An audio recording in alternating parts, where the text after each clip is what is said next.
think Nigerian men feel that they have to, and so they're feeling like, okay, I need to prove myself and gain validation from the white man. I feel like African culture is very good at demonizing women, and it's very good at celebrating men. Okay, well, if the woman makes money, exactly the same money as you, or almost the same, or even more than you, it's like, okay, well, what else are you bringing to the table?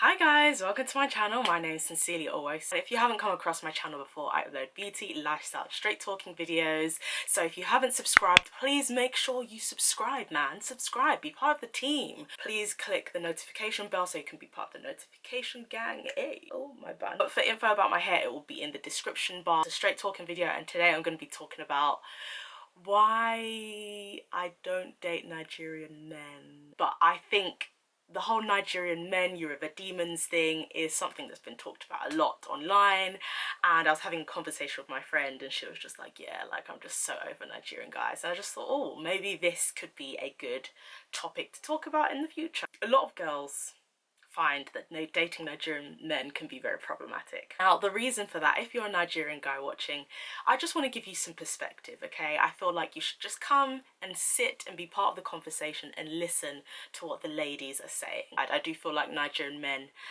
can be very badly behaved. As I say, this isn't all, but it's a lot. And as I always say, if it wasn't a lot, I wouldn't be doing this video, and the whole Yoruba demon thing, Nigerian men conversation wouldn't even be happening, regardless of whether I was adding to the conversation or not. So let's talk about the issues of why a lot of women don't like to date Nigerian men. That I find it very hard to gel with Nigerian men because they're very emotionally immature. I do think that colonialism has had a big effect on masculinity and femininity. So a lot of the colonial ideas of what gender roles were brought across to Africa and the African nations that England colonized.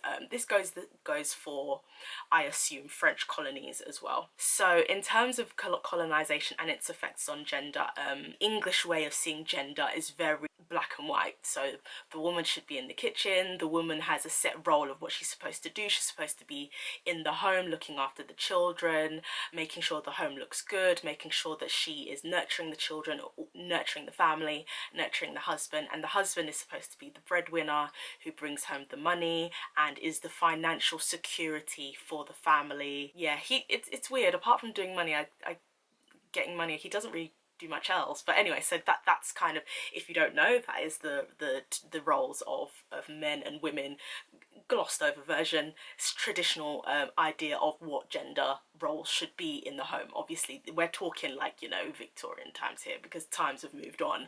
Now obviously at the time where colonialism was rife, all of those ideas of gender were brought over to Nigeria, and so before the English actually came to Nigeria, the roles of gender were very, very different. And you know, you only have to look at films like Black Panther to know that the role of queen mothers was very, very important in terms of the royal family, in terms of power. I know the Ghanaians have a very rich history that Nigerians do as well, but the Ghanaians also have a very rich history of queen mothers who have been able to enhance the land, enhance power, help their people. They've also been able to wield power. They've also been very sort of like feminist or feminist, womanist icons of that time. Even though this is a long time ago, these queen mothers were still influential in the royal family. They were still very, very powerful, and they had a role in making decisions, and yeah, they were just lit basically. And if you look at Nigerian culture, I will try and find some research stuff that I used in the other video and link it below here, so you can see queen mothers also had a very influential role in a lot of Nigerian royal families, and also in their kingdoms and their decisions. The Edo tribe, which is where half of me is from, my dad's side. The Edo tribe have a very or Edo state, but there's different royal families in the state, but their royal families also have a very rich history of queen mothers being influential. And there's one particular queen mother who's very, very very much celebrated in Benin especially, but I will put all of that below, because women did have very, very influential roles in society, in terms of power, in terms of like being powerful figures. They were, and the typical traditional role of gender wasn't so much seen in Nigeria until the English came and really mashed up the thing, as they tend to do, because colonialism is never really fun. So obviously when they came to Nigeria, they brought all of their ideals with them, as alongside with their sort of Christian views of what society should be, what society should look like. I mean, you know, being a Christian, it says like do to your neighbours what you should do to what you would like to do to yourself. So I don't really get how the colonization thing fits in with that, because the English don't like to be colonized. They don't even like immigrants. But anyway, it's a very pick and choose Christianity, where it's like, okay, we're going to pick this Christianity. But anyway, so they came and colonized Nigeria, and a lot of the traumatic effects of what they did and a lot of the rules that they implemented, you know, was passed down from generation to generation, aside from the fact that they also just destabilized the country, destabilized all of the mechanics of the country that were there before. They destabilized that, which is, you know, what colonials do. And so by the time that the English left Nigeria, a lot had changed in terms of how gender was seen, in terms of masculinity, and I and a lot of other people who've researched way more than me, a lot of other people who've researched African history and the African histories, the effect of colonialism on Africa can tell you that in terms of masculinity, the effect of the English coming in had a real detrimental effect on masculinity. You're owning your land, and then somebody kind of comes and imposes their rules over you. And I think that when you move forward to modern times, I think Nigerian men feel that they have to, I think a lot of African men actually feel that they have to kind of step up. I feel like they feel like they were already humiliated by the white man, and they also have those indoctrinated colonial ideas of sex and gender, and so they're feeling like, okay, I need to prove myself and gain validation from the white man, and be as good or if not better than the white man, so I can feel like I'm a man. I can feel like I hate that word emasculated, but I can feel like I'm not being emasculated. I'm a man. I've proved my worth, and I also need to be the head of my home. I need to make sure that my wife and my children submit to me, which really goes back to a lot of the indoctrination of the English way of seeing gender and sexual politics. Anyway, so I feel like that makes Nigerian men very, very hyper masculine. And what I mean by hyper masculine is that like it's, I remember I was I was listening to a TED talk today. Oh, I can't remember the man that was doing it, but I will link it below. A lot of stuff being linked below. And he was talking about, he was saying that men look in the mirror and they say to themselves, do I look like a man? Instead of just asking, who am I?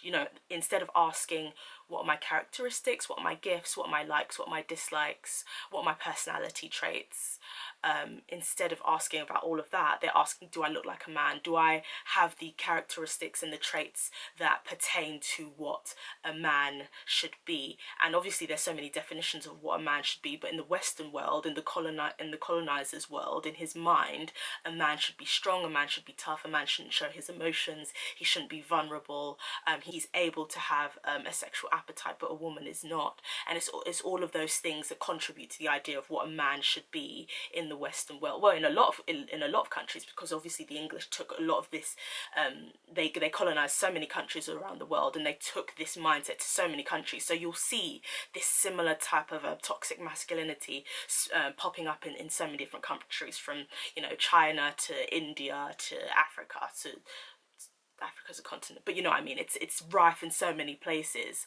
and I thought that was very interesting, because it's just saying a lot of men look at themselves and they're constantly trying to measure up to an ideal that isn't real, instead of focusing on what they are inside already. Now, I've spoken about this before. I do feel like hypermasculinity, it robs men of the ability to just be human beings. It allows men to I think it allows men to do a lot that's wrong, because as I feel like say this almost every video, but it's this thing of, oh, men will be men, boys will be boys, which is one of the reasons I think why a lot of Nigerian women are concerned when it comes to dating Nigerian men, because it feels like, okay, if I do date you, a lot of things in our culture allow you to behave badly, and when you do behave badly and you're caught, sometimes they're not caught, if you are caught, people will just rub it down to you just being a man. They'll just say, okay, if he cheated on you, well, he's just a man, why weren't you praying enough, why weren't you doing this? A lot of things in Nigerian culture in terms of the home are very, very women focused, in terms of who has the responsibility, which is really quite strange, because in terms of like who is really heralded as the owner of the home, the head of the home, it's the man, but it's the woman who's carrying so much weight, and when things go wrong in the home, it's really the woman who's blamed, because they'll say, okay, well, he was under so much stress. I mean, if he cheated on you, maybe you weren't providing him with enough sex at home, maybe you weren't doing this, maybe you weren't doing that. And a lot of the time when women cheat, this isn't said about women. I feel like African culture is very good at demonizing women, and it's very good at celebrating men. So when women fall into adultery and they cheat on their husbands, it's kind of like the Jezebel woman, whereas when a man does it, it's like, okay, well, it's expected of him, men have high sex drives, you need to do X, Y, and Z to keep him in check.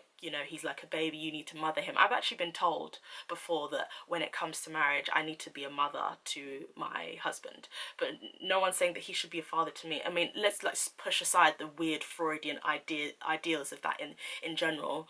It really makes the woman feel like she's holding so much responsibility, where the man is only responsible really for bringing in income. And I do feel like that's why a lot of men struggle to settle down, because they're just so focused on, okay, I've got to make money, which is why I always say that I know a lot of people don't like feminism, and that's fine, but the thing is, feminism isn't just for women, it's also for men. Men do feel this pressure to, oh, before I get married, I need to become this type of man, I need to be making this amount of money, I need to be established, I need to become my dream man in my head, like I need to become like this guy who's like my idol. And it means that like men are suffering too under sexism. I do think as well, one reason that it's very difficult to date a lot of Nigerian men is that they struggle to open up emotionally. I said this before in the beginning of the video, they're very emotionally stunted, because men are brought up, as I said earlier, to be very strong, stiff upper lip, don't cry, don't show your emotions, don't be vulnerable. And the problem with that is that when you get into a relationship now, and the woman needs some emotional attention and the man needs emotional attention, he's usually only able to receive from the woman, because men do actually go looking for emotional attention. They do go looking for emotional nurturing, someone to they can talk to, release themselves to. You'll find that a lot of men are more likely to talk about their feelings to their female friends or to their girlfriends rather than their male friends, which in itself is a whole problem, but that's another symptom of sexism anyway. And I think that creates a problem in a relationship, because as much as men are more comfortable sharing their feelings with women, they've been taught not to share their feelings at all anyway. So it becomes very, very hard for you to extract information about how he's feeling, about his emotions, about childhood traumas, about things that happened to him long ago that may be affecting him today. It's very hard to extract all of that when the person's not willing to talk to you, not willing to open up, and you'll just find really that the relationship isn't progressing as it should, because you won't really know someone if they're not being emotionally open with you. Now, there was a survey done that stated that black men are 7 times more likely to be diagnosed of a psychotic illness than white men. This was by the Black Mental Health, I think, charity, and they came out with this, and it does make sense because, as I've said, this constant bottling up of emotions and feeling like, as a black man, you need to be strong, you need to be as good as your white colleagues or better, and you need women to respect you as well. It's this constant need of, it's very, very fragile. It's having a fragile ego. And all of those things, as well as a lot of things that I'm going to mention later on, will start to have an effect on you mentally. I mean, someone on Twitter did mention, however, that with that survey, you can't take it at face value, because a lot of black men are more likely to be diagnosed with these psychotic illnesses, also because the health system is also very institutionally racist, which is very, very true. And they have a very they don't have a very they don't have a extensive understanding of black mental health. They also don't have a very extensive understanding of black bodies as much as they do with white people and people who are white who are suffering from mental illness. So you kind of have to take it kind of like way up. But black men suffering from mental health is definitely a serious issue, regardless of what the survey says. There's also a lot of research from the US that suggests that trauma and memories can be passed down from parent to child, and I've seen books that have said exactly the same thing, especially mothers, depending on what type of birth experience that she had in those 9 months before the child was born. A lot of those emotions can actually be passed to the child and can cause them to have certain character traits. And obviously, if you look at the effects of social economics and things like that that affect black people, all of that trauma can be passed down from parent to child. Scientific research has also shown that post-traumatic slave syndrome, which is the trauma from slavery, can also be passed down from generation to generation. And if you look at the way that blackness and black men are portrayed in the media, it's very, very negative. We are coming to a turning point where things are starting to improve, but we have a very, very long way to go. And that type of influence does get into black men, of course into African men as well, and a lot of those things then affect them later on. And when it comes to relationships, I think those stereotypes unfortunately have a way of manifesting themselves at times. I do think that Nigerian men also don't understand how to deal with the changing way that gender is seen. So in terms of women really becoming a lot more independent, I think that really challenges the stereotypical view of what women are supposed to be in the home and relationship. So before, where a woman would need before where a Nigerian woman would need a Nigerian man to buy clothes or buy anything, before, when she was reliant on him, she's not reliant on him anymore, because more women are going to university, they're getting better jobs, there's more gender equality, there's better pay for women. All of these things are allowing women to be a lot more confident. So where a man was only really good for bringing money into the home, it's like, okay, well, if the woman makes money, exactly the same money as you, or almost the same, or even more than you, it's like, okay, well, what else are you bringing to the table? And because as Michelle Obama says, and I've said this before, because daughters have been raised and sons have been loved, it means that really they haven't been shaped into full human beings. They haven't been shown how to be emotionally vulnerable or how to be strong when someone else is sad. And I don't mean strong by being like, oh, what are we going to do, but as in being able to encourage them. I think a lot of Nigerian men really struggle with empathy. Sympathy is being like, okay, I'm sorry, like are you okay, kind of thing. But empathy is being able to put yourself in the person's shoes and really experience the thought processes and the hurts that that person is going through. And I think Nigerian men, African men, really, really struggle with that.